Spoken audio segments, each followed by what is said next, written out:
Em um momento que capturou a atenção da comunidade jurídica internacional, o Tribunal Penal Internacional, em Haia, tornou-se palco de um julgamento histórico em 14 de março de 2025. Rodrigo Duterte, ex-presidente das Filipinas de 80 anos, apareceu por meio de videoconferência para enfrentar acusações de crimes contra a humanidade. Pela primeira vez na longa história do tribunal, um ex-chefe de Estado da Ásia foi julgado diante de uma assembleia de juízes, um painel composto por 3 mulheres cujas vozes pausadas anunciaram cada acusação com gravidade deliberada. Enquanto as memórias de décadas de governo turbulento e decisões controversas pairavam no ar, o silêncio de Duterte e sua expressão impassível evocavam uma imagem tão dura e indecifrável quanto o aço forjado. Naquele tribunal solene, o destino de um homem cujo governo de punho de ferro havia alterado para sempre o curso de sua nação estava sendo selado no que muitos agora consideravam seu capítulo final e trágico. Nascido em março de 1945, na cidade de Mazin, na província de Leyte, as origens de Rodrigo Duterte eram tão simples quanto complexas. Sua infância, vivida no contexto de um país à beira de grandes transformações, pouco se assemelhava à narrativa turbulenta que ele viria a escrever como líder nacional. Embora muitos associem Duterte à paisagem urbana de Davao City, seus primórdios estavam longe do caos moderno da cidade. Suas raízes estavam profundamente entrelaçadas com a história das Visayas, uma região cuja diversidade cultural e agitações históricas moldariam o homem que ele se tornaria. Vicente Duterte, pai de Rodrigo, era um homem movido por ambição e habilidades jurídicas. Não sendo natural de Davao, Vicente construiu sua carreira inicial no ambiente desafiador de um país em transição do domínio colonial americano para a plena independência. Em 1946, com a promessa de liberdade ganhando forma e os administradores coloniais deixando as Filipinas, surgiram oportunidades em regiões carentes de servidores públicos qualificados. Vicente, apesar das complicações pessoais de ter nascido fora do casamento e enfrentar divisões familiares, abraçou a chance emergente de servir uma nação em formação. Deixando para trás os centros de poder mais estabelecidos de Cebu, ele seguiu para os arredores remotos de Mindanao, aceitando um cargo como promotor em Davao City. Foi ali, nessa cidade fronteiriça marcada por sua justiça rude e tecido multicultural, que as sementes do futuro de Rodrigo Duterte foram plantadas. Por volta da mesma época, a vida de Vicente tomou um rumo inesperado quando ele conheceu Soledad González Roa. Apesar das grandes diferenças em seus históricos, a união dos dois foi motivada não apenas por ambição, mas por afeto genuíno. A família de Soledad, influente em Leyte, embora não oferecesse a promessa de um novo começo, viu na oportunidade de se mudar uma chance de garantir um futuro melhor. O casamento deles acabaria dando origem a Rodrigo Duterte. Essa mistura de influências culturais, combinada com o ambiente desafiador do início de Davao, preparou o palco para uma vida que mais tarde oscilaria entre o pragmatismo brutal e uma inesperada busca por reformas. As ruas de Davao nesses primeiros anos estavam longe de ser tranquilas. Em vez da vida provinciana serena que se poderia imaginar, a região era um caldeirão onde culturas diversas se chocavam e se misturavam grupos indígenas moro, colonos das regiões centrais de Tagalog, expatriados de terras distantes como Japão e Índia, além de outras comunidades, coexistiam em meio à luta persistente por ordem. Foi nesse ambiente volátil que o jovem Duterte cresceu, um garoto cuja reputação de comportamento indisciplinado começou a se formar desde cedo. Mesmo como adolescente, ele era conhecido por seu espírito rebelde e uma atitude desafiadora que o levava a brigas e confrontos violentos. Um incidente notório de sua juventude envolveu uma facada fatal, um momento que, embora desculpado por alguns como uma imprudência juvenil, sugeria a combinação explosiva de força bruta e determinação pouco ortodoxa que mais tarde definiria sua liderança. Profundamente preocupado com o comportamento do filho, Vicente percebeu que o ambiente turbulento de Davao poderia levar a uma vida marcada por agressões desenfreadas. Com uma determinação nascida tanto da preocupação paternal quanto da necessidade política, ele organizou a transferência de Rodrigo para um ambiente educacional diferente, na esperança de que uma nova escola, longe das ruas notórias, o colocasse em um caminho mais disciplinado. Essa decisão provou-se transformadora. A mudança de cenário permitiu que o jovem Duterte se concentrasse nos estudos, e logo sua aptidão natural começou a brilhar. Não apenas se destacou academicamente, como também descobriu uma paixão por literatura e direito. Sua dedicação rendeu frutos, ele se formou com honras em ambas as áreas, e, eventualmente, passou no exame da ordem, marcando sua entrada formal na profissão jurídica. No entanto, por trás das camadas de sucesso acadêmico e novo decoro, o fogo latente de seu antigo eu, aquele que se deleitava em confrontos físicos e desafio cru, permanecia como um subtexto que mais tarde influenciaria sua abordagem ao governo. Em 1969, o jovem advogado retornou a Davao, munido de educação e um emergente senso de propósito. Em uma cidade lutando contra a criminalidade desenfreada e a falta de lei, sua expertise jurídica rapidamente encontrou aplicações práticas. Com a influência de seu pai ainda ressoando nos corredores políticos da região, Duterte logo foi convidado a ocupar um prestigiado cargo como assessor jurídico no escritório do promotor da cidade. Suas responsabilidades cresceram rapidamente, eventualmente incluindo negociações delicadas com grupos insurgentes como o Novo Exército do Povo, que tinha suas raízes nas ideias revolucionárias de José Maria Sison. Esses primeiros encontros o expuseram a ideologias radicais e à noção de que, em uma sociedade dominada pela corrupção e caos, métodos legais e burocráticos tradicionais poderiam ser lentos ou insuficientes para restaurar a ordem. Ao longo da década seguinte, a carreira de Duterte em Davao decolou.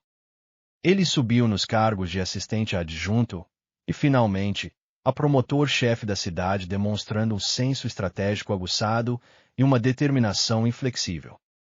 Sua ascensão rápida, no entanto, não foi isenta de limitações. Apesar das vantagens proporcionadas pelas conexões familiares e realizações iniciais, Duterte encontrou-se limitado pelas redes políticas enraizadas que ainda dominavam Davao. Os altos escalões da liderança política da cidade estavam firmemente nas mãos de aliados leais ao regime do presidente Ferdinand Marcos. No entanto, mesmo enquanto essas forças estabelecidas mantinham o controle, um ponto de virada se aproximava. O ano de 1986 trouxe uma mudança sísmica no cenário político do país. Após décadas de regime autoritário, o presidente Ferdinand Marcos foi forçado a fugir, e Corazon Aquino assumiu a presidência com o mandato de limpar os resquícios do antigo regime. Nesse clima de turbulência, muitos funcionários com ligações à administração de Marcos enfrentaram futuros incertos. Apesar desses tempos agitados, a rede de alianças familiares e manobras políticas conseguiu poupar Vicente Duterte do peso total das expurgos. Em vez disso, o manto da liderança passou para o jovem Duterte, que logo foi promovido ao cargo de prefeito interino de Davao City, um posto que, em uma reviravolta notável, acabaria se tornando sua posição permanente. A transformação de um jovem problemático em um líder firme marcou o início de uma nova era para uma cidade há muito sinônimo de desordem. Davao nos anos 1980 era uma cidade em uma encruzilhada. A pobreza extrema, o crime desenfreado e as tensões étnicas profundamente enraizadas transformaram a cidade em um conhecido refúgio para gangues criminosas e desordem. Os sistemas tradicionais de aplicação da lei, sobrecarregados e mal equipados, não conseguiam lidar com o caos que havia se tornado a norma. Foi nesse cenário que Rodrigo Duterte, um ex-advogado com reputação de competência jurídica e disposição para usar força, entrou em cena. Sua nomeação como prefeito não foi apenas uma inevitabilidade política, mas uma necessidade imposta pela urgência da situação. Cidadãos comuns, exaustos pela ameaça constante de violência e pela ineficácia do sistema de justiça, passaram a vê-lo como um símbolo de esperança em meio à escuridão. Quase imediatamente, Duterte começou a implementar políticas destinadas a restaurar a ordem a qualquer custo. Reconhecendo que os processos legais convencionais eram insuficientes para enfrentar a criminalidade desenfreada nas ruas, ele introduziu uma série de medidas de resposta rápida. Toques de recolher foram estabelecidos para adolescentes, o consumo de bebidas alcoólicas e o fumo em locais públicos foram restringidos, e os chamados julgamentos rápidos foram implementados para delitos menores. No entanto, não se tratava apenas de reformas legais. Inspirado pelas ideias radicais que havia absorvido durante negociações com insurgentes, Duterte concebeu uma iniciativa ousada e controversa conhecida como o Esquadrão da Morte de Davao. Este grupo de vigilantes extrajudiciais, inicialmente composto por cidadãos comuns determinados a recuperar sua cidade, confundiu os limites entre a aplicação da lei sancionada pelo Estado e ações unilaterais. Capacitados para agir onde as forças policiais estavam sobrecarregadas, esses esquadrões operavam sob um mandato que lhes permitia dispensar justiça imediata, frequentemente brutal. Imagens de Duterte, vestido com uma jaqueta de couro, montado em uma motocicleta e armado com uma pistola, tornaram-se emblemáticas de sua abordagem prática, evocando as personas maiores que a vida de anti-heróis de filmes de ação dos anos 1980. Sua justificativa era simples e implacável em uma cidade tão turbulenta como Davao. Esperar pelos lentos mecanismos do sistema legal poderia custar vidas. Para muitos moradores, a transformação foi perceptível. As ruas, antes conhecidas pela violência desenfreada de gangues e empreendimentos criminosos, começaram a experimentar uma aparência de ordem. Comerciantes reabriram seus negócios, bairros antes marcados pelo medo começaram a mostrar sinais de atividade, e as pessoas comuns passaram a sentir um certo nível de segurança em suas vidas diárias. No curto prazo, as políticas de Duterte pareciam cumprir suas promessas, e sua popularidade aumentou entre aqueles que ansiavam por um retorno à estabilidade, mesmo enquanto o custo humano de seus métodos continuava a crescer. O sucesso de sua abordagem em Davao pavimentou o caminho para o salto de Duterte para o cenário nacional. Até meados da década de 2010, a insatisfação crescente com o status quo nas Filipinas criou um ambiente fértil para mudanças. Em sua campanha, baseada em uma plataforma que prometia expandir seu estilo único de governança para todo o país, a retórica de Duterte era tão intransigente quanto provocativa. Em um dos momentos mais memoráveis de sua carreira política, durante um debate televisionado em 21 de fevereiro de 2016, ele proclamou categoricamente que os direitos humanos seriam sacrificados, se necessário. Esqueçam os direitos humanos. Quando eu me tornar presidente, executarei todos os traficantes de drogas, ladrões e vagabundos, declarou ele. Uma afirmação que chocou o país e ressoou com uma população cansada de ser sufocada pela criminalidade. Naquela época, as Filipinas enfrentavam uma grave crise de drogas. O país não era apenas um dos maiores produtores de cannabis do mundo, mas também testemunhava uma alarmante proliferação do abuso de drogas entre os jovens. Nas escolas, nas ruas e até mesmo nos corredores do poder político, o impacto da epidemia de drogas era visível e destrutivo. Espaços públicos haviam se tornado campos de batalha, onde traficantes atuavam abertamente, e comunidades inteiras em áreas urbanas empobrecidas estavam presas ao domínio dos narcóticos. Diante dessa realidade sombria, a promessa de Duterte de uma repressão rápida e implacável encontrou um público receptivo. Uma vez eleito, Duterte não perdeu tempo em lançar o que seria conhecido como a infame guerra às drogas.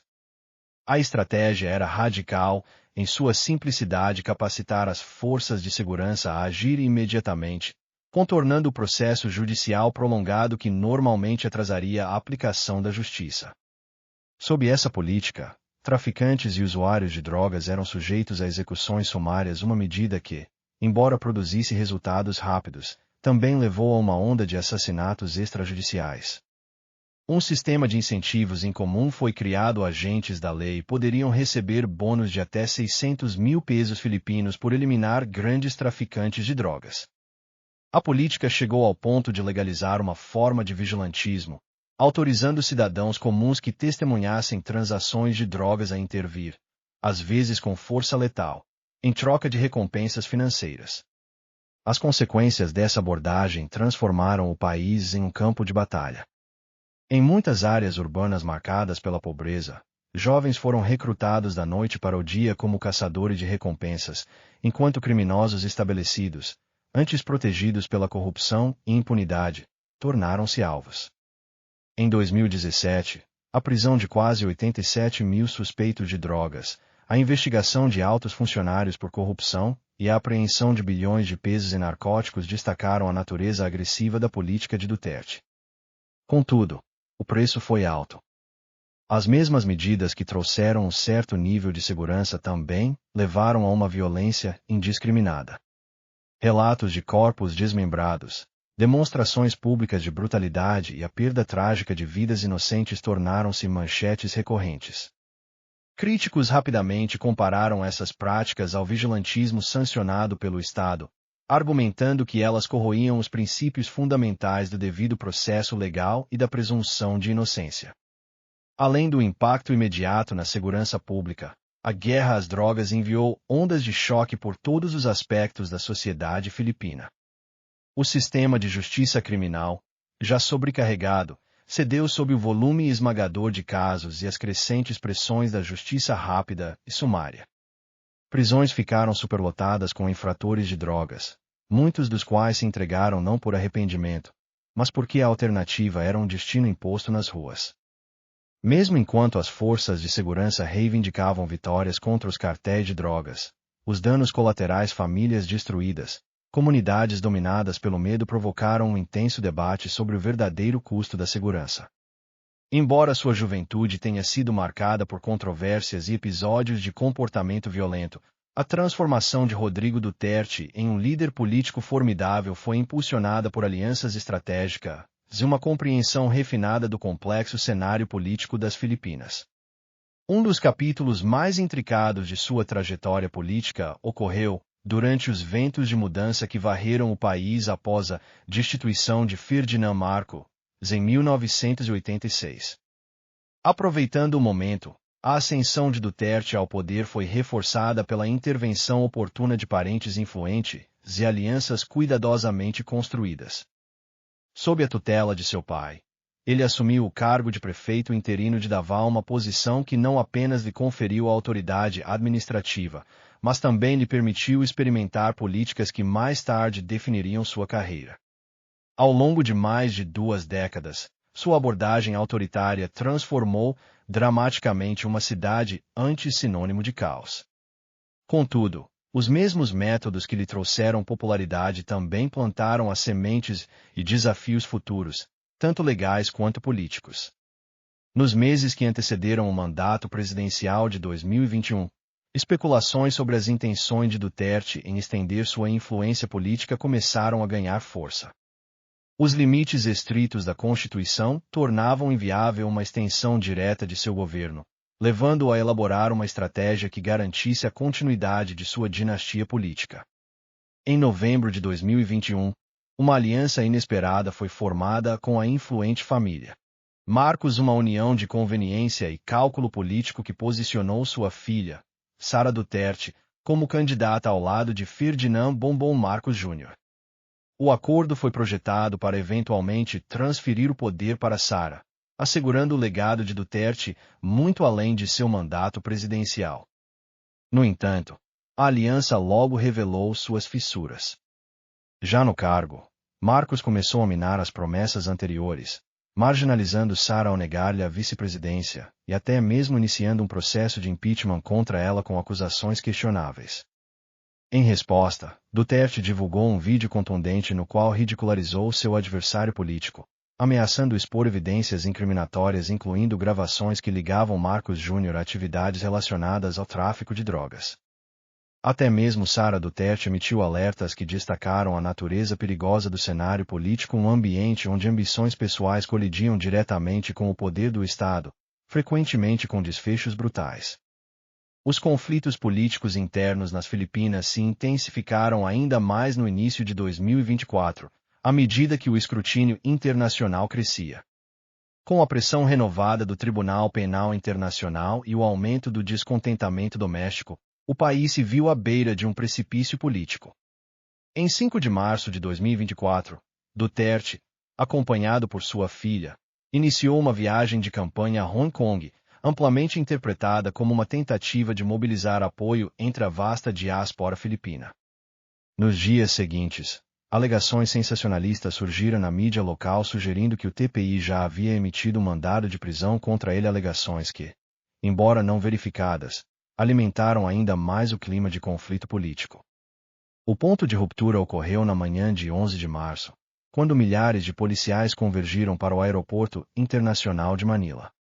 Em um confronto dramático, o principal oficial jurídico do governo, Richard Fadulon, entregou um mandado de prisão oficial para Duterte. Capturado em vídeo, a cena foi surreal. Duterte calmamente bebia um refrigerante enquanto trocava palavras tensas com os oficiais de segurança. Ele desafiou a base legal de sua prisão, argumentando que irregularidades processuais tornavam o mandado inválido. Apesar de seus protestos, ele foi removido à força do aeroporto e colocado em um voo fretado pelo governo com destino à Haia. Em 12 de março, ao desembarcar em Roterdão, foi transferido para uma instalação de detenção em Haia, iniciando um novo e sombrio capítulo de sua vida, enquanto o Tribunal Penal Internacional dava início ao julgamento. O julgamento em Haia se tornou mais do que um procedimento legal, evoluiu para um símbolo global do choque entre visões de mundo divergentes. De um lado estavam os defensores ferrenhos dos direitos humanos e do Estado de Direito do outro, aqueles que acreditavam que circunstâncias extraordinárias às vezes exigem medidas extraordinárias. Em um vídeo cuidadosamente gravado logo após sua chegada, Duterte dirigiu-se aos seus apoiadores com 3 mensagens sucintas.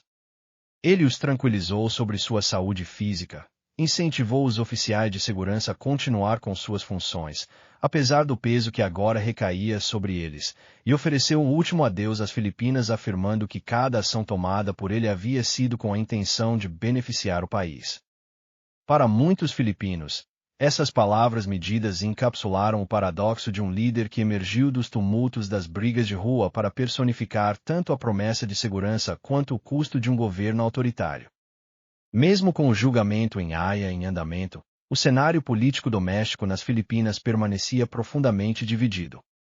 Um país há muito acostumado aos altos e baixos do populismo e às manobras ginásticas agora enfrentava a dura realidade de um líder cujas ações seriam julgadas no palco internacional.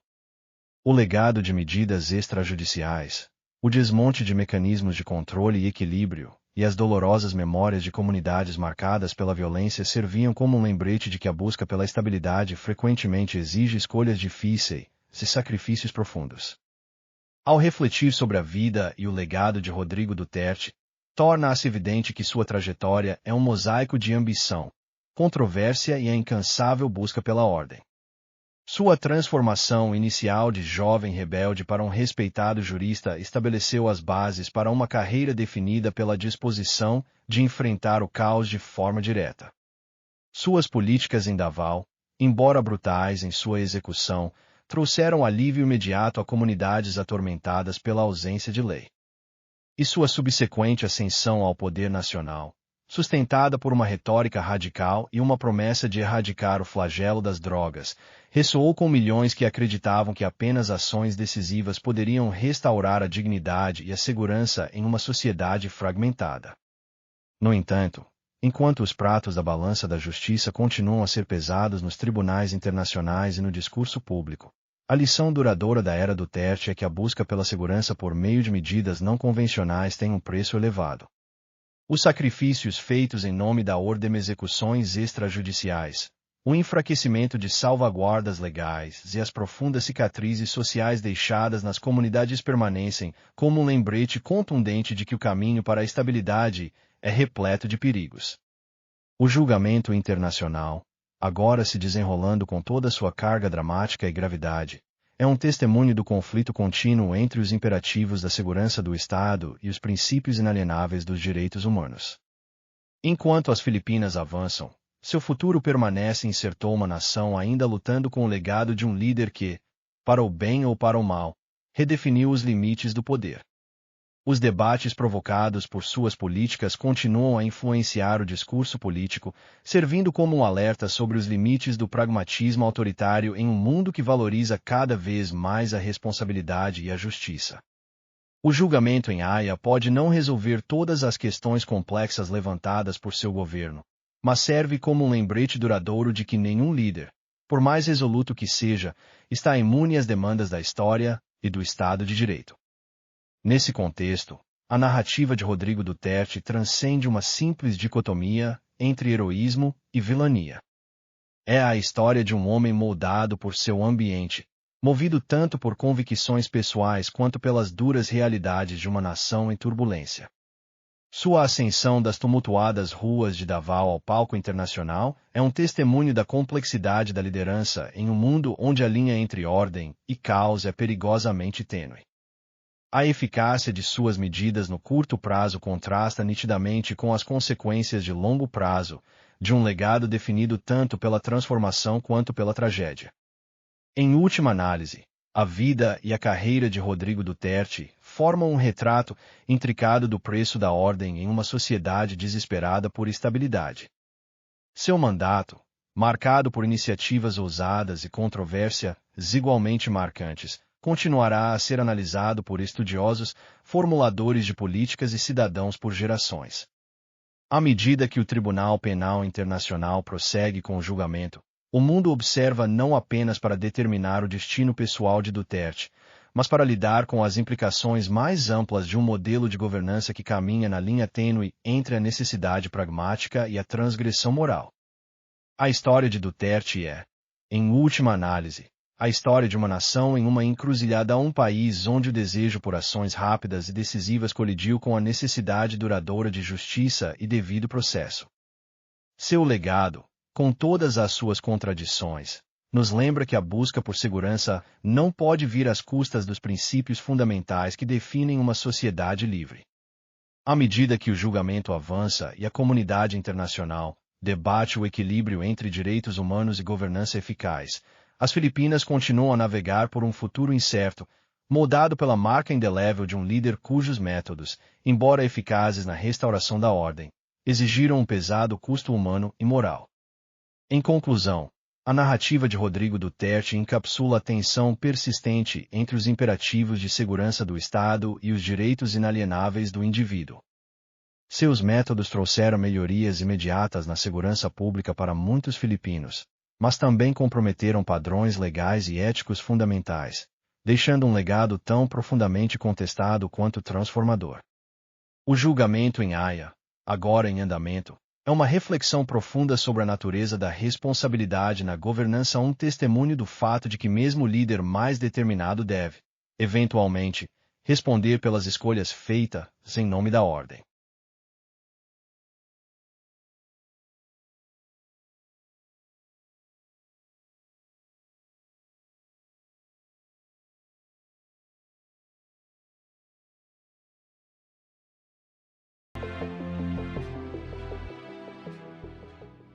Se você gostou deste vídeo, inscreva-se no nosso canal